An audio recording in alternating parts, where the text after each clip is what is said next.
Yo, what's up mga kapark vlogs, panibagong araw at panibagong hamon sa buhay. Ngayong araw, i-share ko sa inyo kung paano gumawa ng choco bar.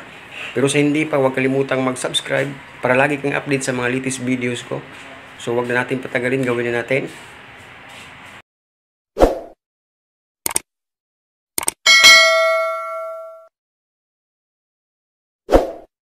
So, yan ang mga ingredients natin gagamitin mga idol. Brown sugar natin, 1½ cup. Margarine, 1 cup. Baking, 4 teaspoon, itlog, 3 piraso, all purpose natin, 2 cup, cocoa, 1 cup, condensed, 1 can, 374 ml, tubig, 1 cup.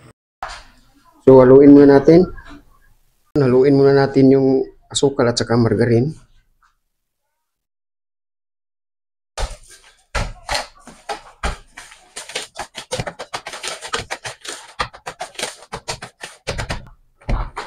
Lagyan natin itlog.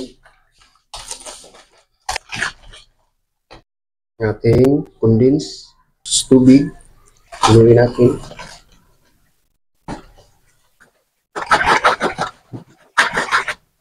Lagyan natin kukwat ka.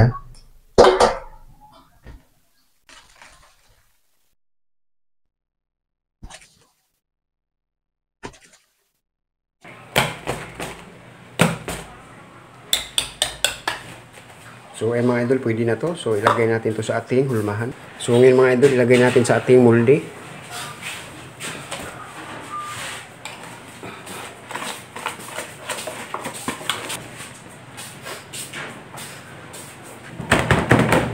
So ayan mga idol, isa lang na natin to. Idol, isa lang natin sa 180 Celsius ang temperature ng ating oven. At maghintay lang tayo hanggang 20 minutes.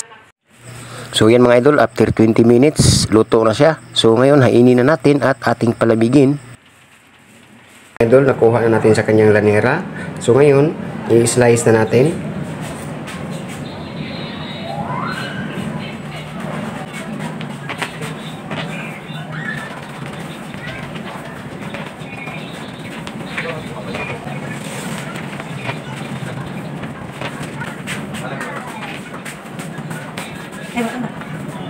Tapos lagyan natin ng butas dito sa gitna, mga 2 butas mga idol.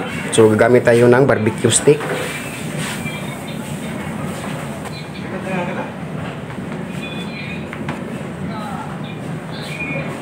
Ayan.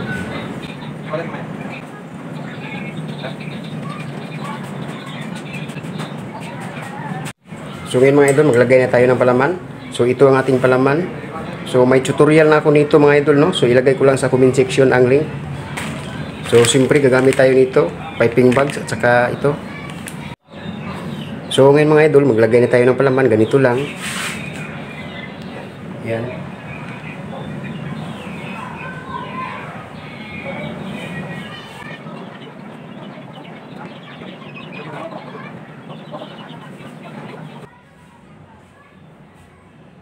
So yan ang ating finished products mga idol, no? So sana nagustuhan nyo ang video na ito. Kung nagustuhan nyo, lagyan nyo lang ng isang like. At huwag kalimutang mag-subscribe para lagi kayong update sa mga latest videos ko. At pakishare na din sa aking mga video para makatulong din tayo sa iba. So hanggang dito na lang. God bless po sa ating lahat. Happy baking!